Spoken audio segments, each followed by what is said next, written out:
Halo semua, selamat datang di channel ini. Rekan-rekan sekalian, video kali ini kita membahas terkait dengan tahapan pengangkatan P3K paruh waktu. Informasi selengkapnya ditonton hingga habis video ini agar rekan-rekan sekalian bisa menerima informasi secara utuh dan menyeluruh. Berdasarkan Surat Menpan RB nomor 16, Surat Menpan RB pertanggal 8 Agustus tahun 2025 yang lalu, terdapat beberapa tahapan untuk pengadaan P3K paruh waktu. Yang pertama adalah pejabat pembina kepegawaian, dalam hal ini Bupati, Wali Kota, Gubernur, itu diharapkan bisa mengusulkan rincian kebutuhan P3K paruh waktu dengan melampirkan surat usulan dan surat pernyataan tanggung jawab mutlak kepada Menteri Pendayagunaan Aparatur Negara dan Reformasi Birokrasi melalui layanan elektronik BKN. Nah, saat ini kita berada pada tahap ini ya. Pemda saat ini sedang mengusulkan rincian kebutuhan P3K paruh waktu. Tentu harus melampirkan surat usulan dan surat pernyataan tanggung jawab mutlak. Untuk waktu yang ditentukan, Menpan RB sudah menetapkan usulan ini sudah masuk ke Menpan RB selambat-lambatnya tanggal 20 Agustus tahun 2025. Kemudian ada pun kriteria yang bisa diusulkan untuk bisa diangkat menjadi P3K paruh waktu. Yang pertama adalah pegawai non-ASN yang telah terdata di dalam pangkalan database non-ASN yang telah mengikuti seleksi CPNS namun tidak lulus. Kemudian yang kedua, pegawai non-ASN yang telah terdata di database BKN dan telah mengikuti seluruh tahapan seleksi P3K tahun anggaran 2024 namun tidak mengisi lowongan kebutuhan.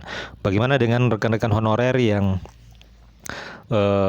TMS pada seleksi administrasi tahapan P3K 2024 tentu tidak memenuhi kriteria nomor 2 ini ya. Kriteria nomor 2 ini disebutkan telah mengikuti seluruh tahapan. Artinya honorer itu telah mendaftar, lolos administrasi dan mengikuti ujian SKD CAT yang dilakukan oleh BKN.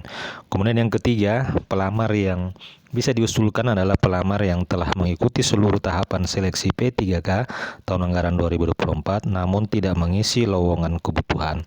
Nah, adapun rincian kebutuhan P3K paruh waktu diusulkan oleh pejabat pembina kepegawaian dengan ketentuan urutan prioritas. Jadi tetap ada urutan prioritas. Yang pertama adalah non-ASN yang telah terdata di database BKN dan aktif bekerja. Non-ASN yang terdata di BKN dan aktif bekerja sampai dengan saat ini menempati urutan prioritas pertama untuk bisa diangkat menjadi P3K paruh waktu. Setelah itu, non-ASN yang tidak terdata di database BKN dan aktif bekerja sedikitnya 2 tahun terakhir secara terus-menerus. Kemudian yang ketiga adalah lulusan pendidikan profesi guru yang terdaftar pada pangkalan data kelulusan PPG Kementerian Pendidikan Dasar dan Menengah. Nah, setelah diusulkan, maka Menteri Pendayagunaan Aparatur Negara dan Reformasi Birokrasi akan menetapkan rincian kebutuhan P3K paruh waktu pada setiap instansi pemerintah. Nah, rincian kebutuhan P3K paruh waktu ini tentunya sudah terdiri atas kebutuhan jumlah, jenis jabatan, kualifikasi pendidikan, dan unit penempatan.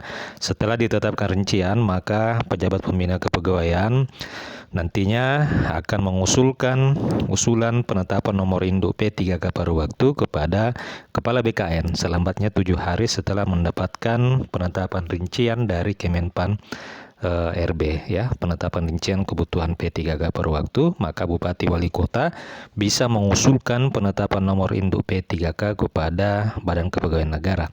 Setelah diusulkan, maka BKN akan menetapkan nomor induk P3K paruh waktu, dan setelah itu Bupati Wali Kota juga bisa menetapkan pengangkatan P3K paruh waktu sesuai dengan ketentuan peraturan perundang-undangan. Pengusulan kebutuhan P3K paruh waktu ini dilaksanakan secara paralel sesuai dengan jadwal yang telah ditetapkan. Demikian info kali ini rekan-rekan sekalian. Jika ada pertanyaan dan tanggapan, silakan tuliskan di kolom komentar video ini. Terima kasih. Sampai jumpa di video berikutnya.